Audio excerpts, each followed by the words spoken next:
Homeplate is brought to you by OptiView Vision Centers, with 2 locations to serve you in Austintown and Niles.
Hi, I'm Stephanie Shaw, and I'm here at Cafe 422 on the Strip in Warren. Cafe 422 has been around since 1939, providing great steaks, great dinners, and peppers and oil for the customers here locally in Warren and across Trumbull, Mahoning, and Columbiana counties. It's a great place to bring your friends and your family for a great meal. When I was born in Turkey and grew up with my family, raised with my family and all that, and it's growing in a big family is always, mom is always the one, she was cooking a dinner. But I was always in the last minute to go in the kitchen and putting things together and making a little bit different. And all my sisters and brothers, they're making fun of me every once in a while. They said, you need to go to the kitchen and put things together, because when you go to the kitchen, always things taste a little better. When I was growing up, when I was 15, 16, 17, in my early young ages. And and that's how I started actually, be interested in the cooking and all that. And then I went to Turkey for hospitality management school. And before I moved to the United States, I also worked at the 5-star restaurants and hotels. We're here on a busy Friday evening. Everything here in the kitchen is made from scratch. Their steaks, their chicken, their fish, all the seafood is made from scratch, salads, and they even make their croutons from scratch here. The kitchen at 422 is legendary. It's huge back here. As you can see, there's tons of activity going on. Everyone that's passed by me has been so nice and friendly. It's a great atmosphere. Tonight we're here with Tim Ross. I think he's celebrating his birthday. Tim, is this the big 3-0? Oh yeah, twice over. That's awesome. Tell me why you decided to celebrate here tonight. Oh, this is a great place to come. The atmosphere is good. The food is great. The restaurant is a great place to be at. Awesome. Is this somewhere that you guys visit quite frequently? Yes, we do. We have a great time while we're here. So, Joe, you're here tonight at 422, and I hear you just retired. That is correct. So what have you been doing with your life? I've worked my whole life in a steel mill. Awesome. As a craneman.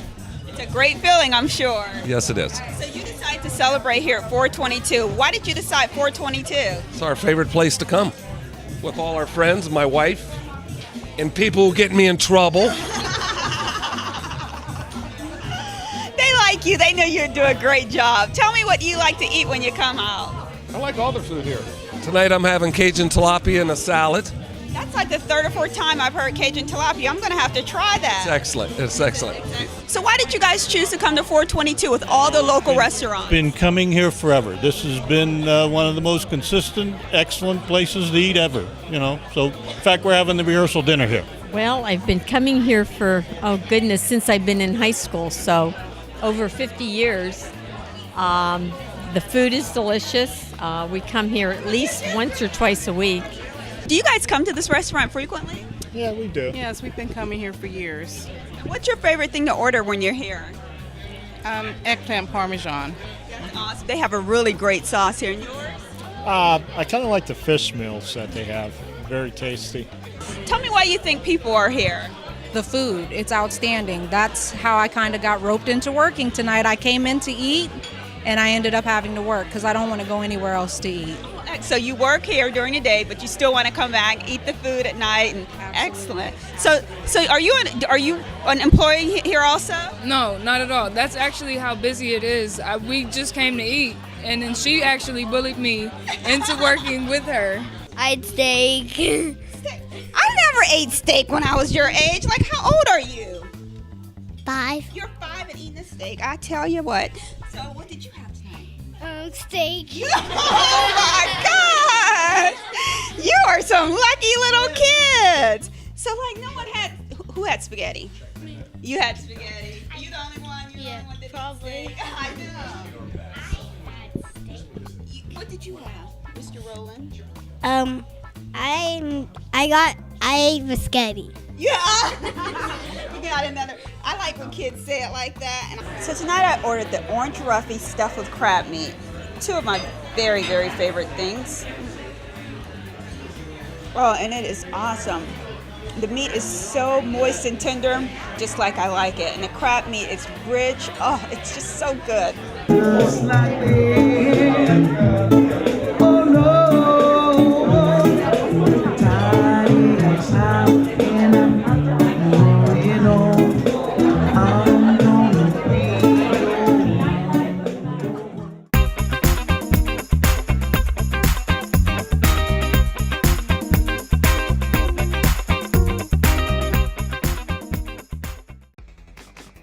For an authentic diner experience, look no further than the Steel Trolley Diner in downtown Lisbon, Ohio. Award-winning hamburgers with all of your favorite toppings, fresh-cut fries and onion rings, delicious milkshakes, and some of the best homemade pies you'll find anywhere. Stop by the marketplace and pick up Steel Trolley's original topping sauces, t-shirts, and classic candies. For hometown service and great food, visit the Steel Trolley Diner in Lisbon, Ohio today. Follow us on Facebook or at steeltrolleydiner.com.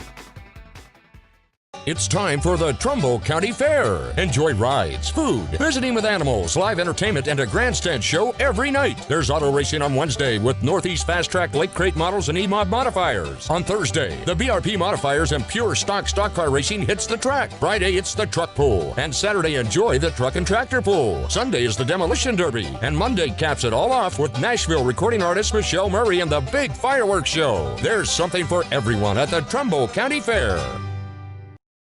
Homeplate Homestyle is brought to you in part by Rooley Brothers Markets.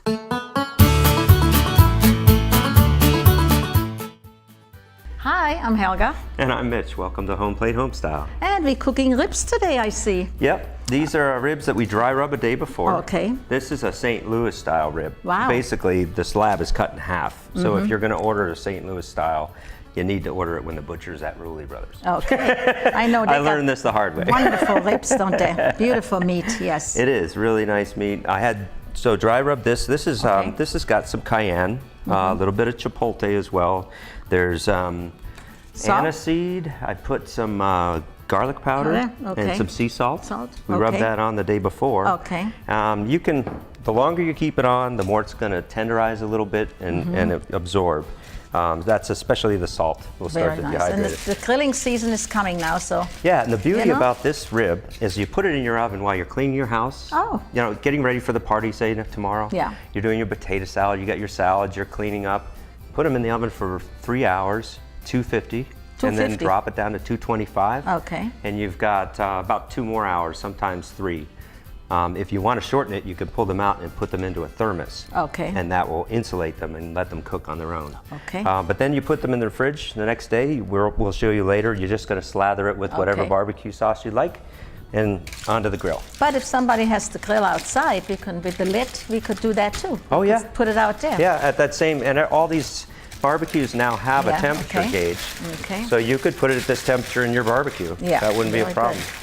We're going to just fold that up and nice. No cleanup later on, isn't that nice? Right? Just and we've got 2 already started, so we're going to slide that right in the oven. Okay. I can already smell the anise coming off these. Very good. And we'll wait on those.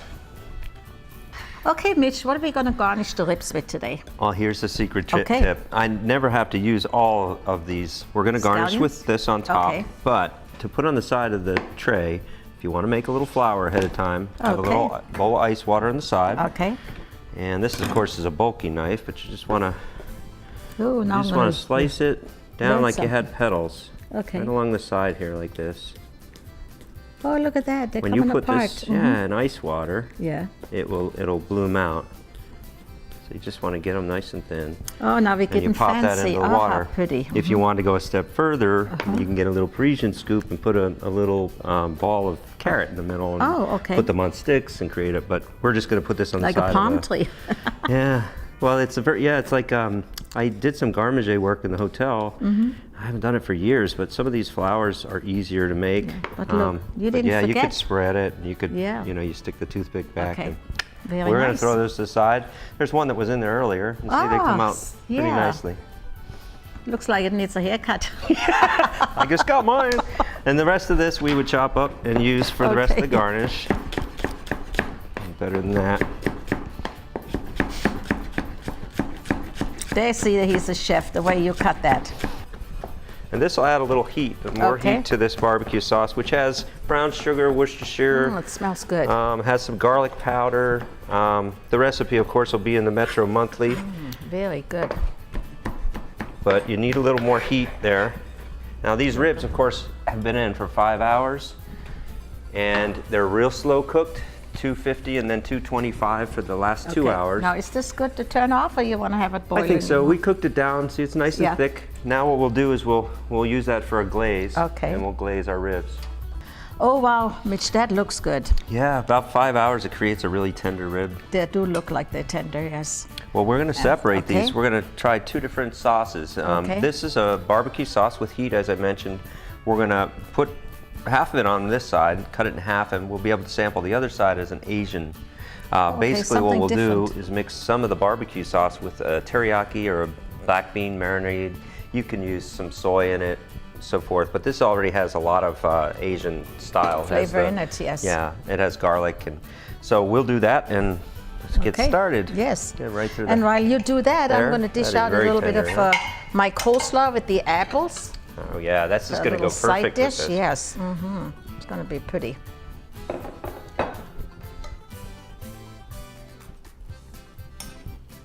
And now we'll put this on this side. You could smell that bit of teriyaki in there. So if you were to Really glaze good. this tonight and let it congeal Let a it little bit, sit. put it on cold on your barbecue, Okay. you could get this done for tomorrow. And now you're going to cut me a piece there? Would you like a piece? Yes. I want to taste All right, it. let's angle this up. Oh, let's just turn Oh, look at how tender they are. there. Excellent. Whoa. It is Wonderful. falling off the bone. Let's make sure you get a little sauce on there. Though, I have too. enough sauce, I think. I'm going to get it on my shirt. I was afraid it wouldn't be tender enough, but this Now is see? marvelous. Okay, now. Okay. There's for you. This is the Oh, favorite this- part of my show. It is. Our show. Our show, yes. Oh, this looks so this good. does look good. Oh, it melts in your mouth. Is that good? Well, we had a good time today. This is Helga. And I'm Mitch again with my mouthful. That's okay. Auf Wiedersehen. Bye-bye now.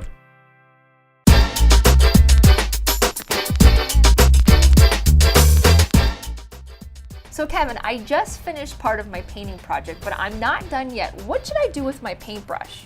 Well, you got 2 options. You could clean out the brush completely, Okay. or if you're going to continue with your project, what I would do is I would take the brush with the paint on it, put it in a plastic bag, and put it in the refrigerator overnight, or for how long you're going to be away from the And project. it should stay for a couple days. It'll stay for a couple days. Okay, now once I'm done with my project, what should I do with the paintbrush? Well, what you should do is, assuming that this is latex paint, Uh-huh. I would wash the brush with water. Okay. And in order to get rid of the excess water, put the brush between your hands and roll it like this.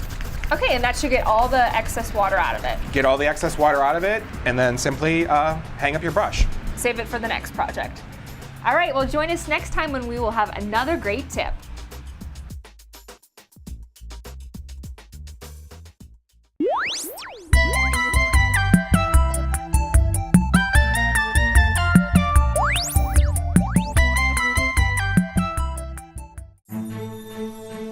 Something New gift and bridal registry should be a part of your fairy tale. Experience their exceptional customer service. View your gifts and registry at somethingnewflorist.com. Let them help you to create a unique style for your home.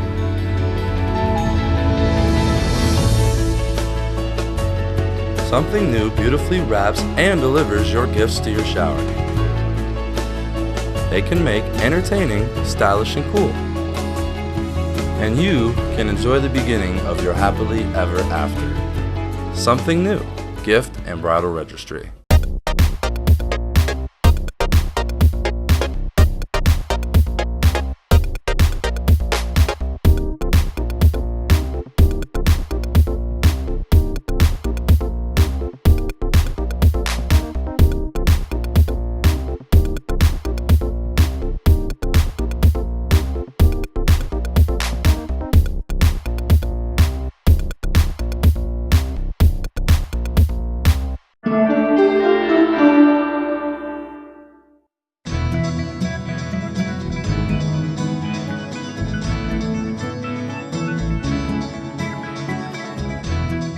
Hi, this is Paula Jasper with Explore the Mahoning Valley, and today we're in Mill Creek Park at Lanterman's Mill.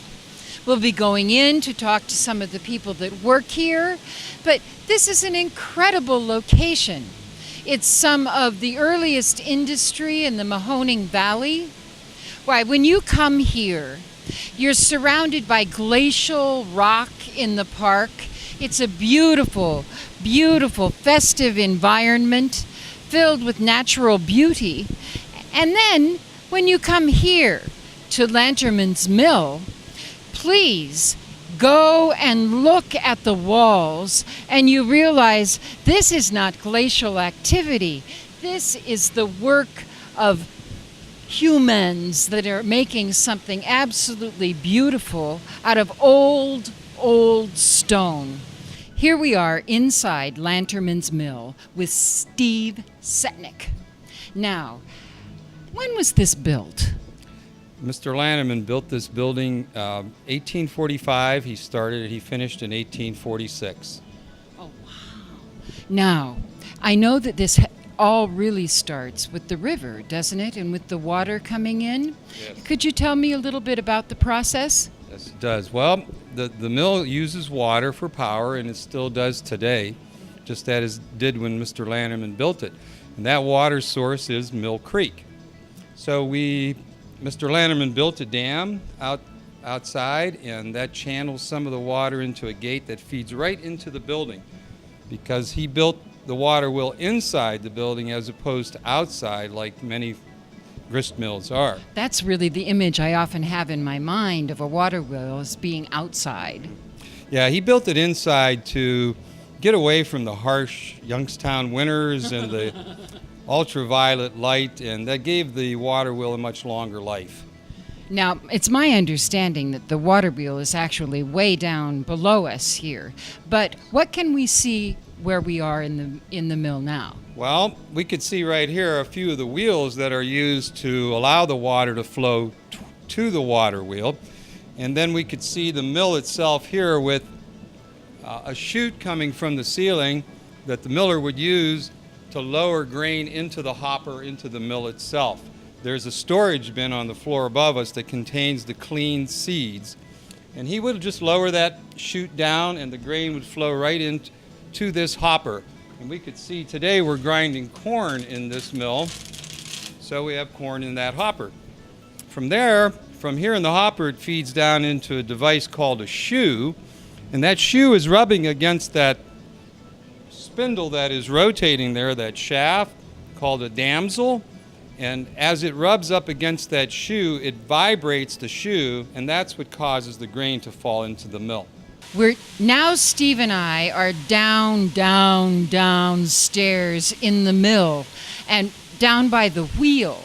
And when you get down here, you see such an amazing kind of meeting between industry and the incredible natural environment. What kind of stone was this? This is sandstone. We're surrounded by natural sandstone. Mr. Lanterman utilized the natural stone that was already here as part of one of his walls in the building. He built right to it. And then he brought in sandstone block, quarried in the mill in the park area, and built the remainder of the walls for the foundation. Now, here we are with Diana, the manager of Lanterman's Mill here. Now, first of all, we are looking at bags of this magnificent ground meal. You were saying, well, it's certainly competitively priced, isn't it? Oh, very much so. It's $2 for the whole wheat and cornmeal, and $2.50 for the buckwheat, and it's all Ohio grown from the local farmers, and we grind it up here fresh. I just look at that buckwheat and think of buckwheat pancakes and any number of really delicious things. I just want to thank you, Steve, for showing us how you take the power of Mill Creek and translate it into this magnificent old grist mill, and just taking the time for us to Homeplate today. You're welcome. It was a I know we pleasure. sort of surprised you, but you were wonderful. Thanks. And so, I'm Paula Jasper, and thank you for exploring the Mahoning Valley with us today on Homeplate.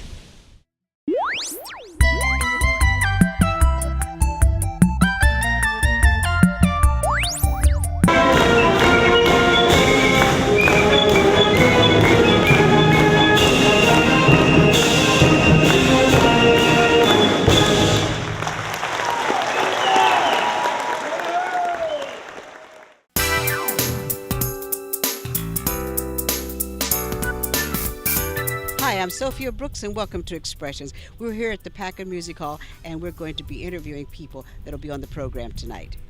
I conduct about 8 concerts a year, and then we use guests the rest of the year. So the program is very comprehensive, from marches to serious music to show music.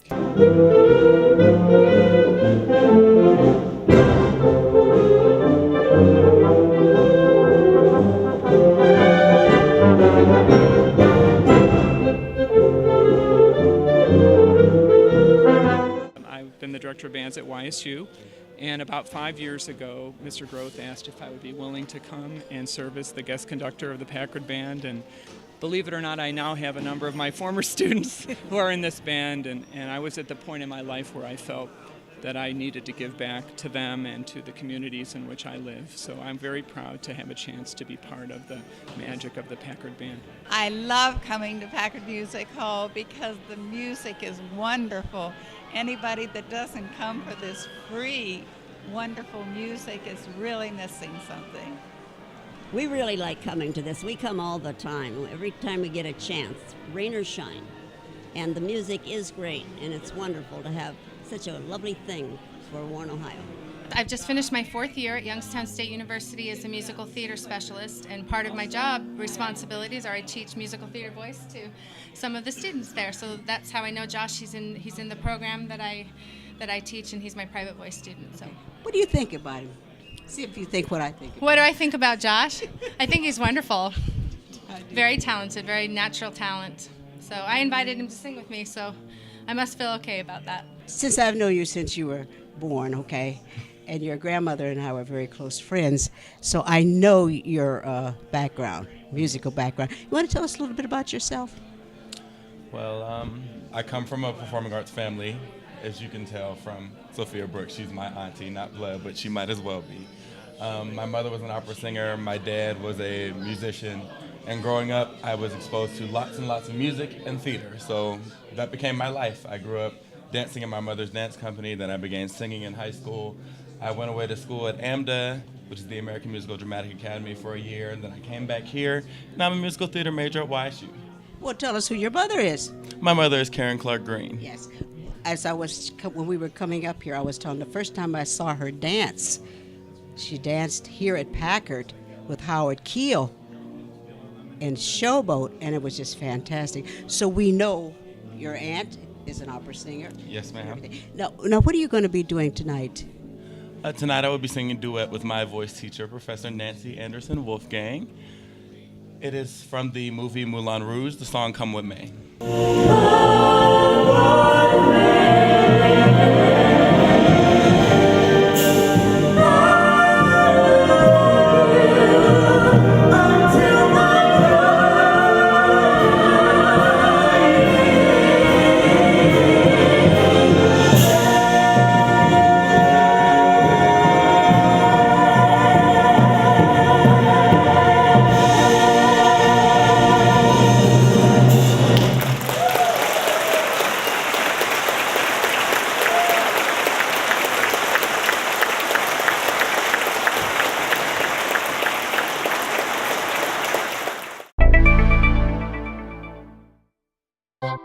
Through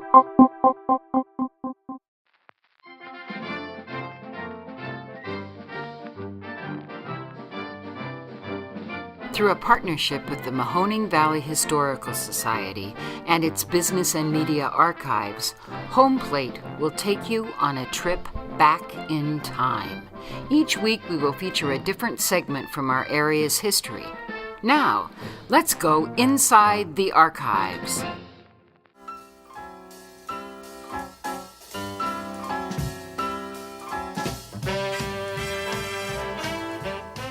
There's nothing like Idor Park.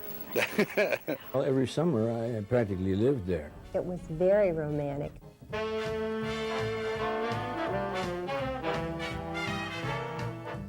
remember Guy Lombardo, the old time waltzing and touch dancing, really. And there was a choo-choo train that I thought was just the best. One night we were skinny dipping in the pool, and one of the park policemen came and caught us at it.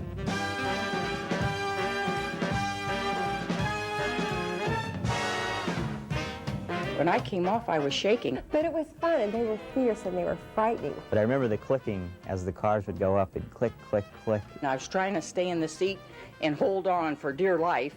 And I finally told them, hey, either you let me off or I'm going to jump off. The French fries, the smell of the hot oil and the salt and the vinegar that you always had to put on them, that was great. Cotton candy, too. Oh, those corn dogs, oh. The haunted house, the children loved that. And there was the Hooterville Highway, that was great. Of course, they had the Tunnel of Love, you know, it was dark.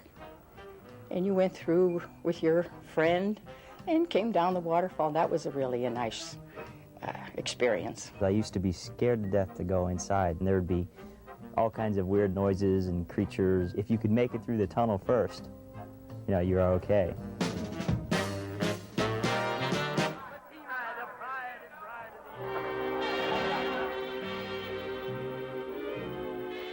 Big crowds all summer long. Just stayed out there all day. Remembered that day for weeks. I would still go if I could. It was really, really, really great. And I loved Idor. I think everybody misses it. I really do.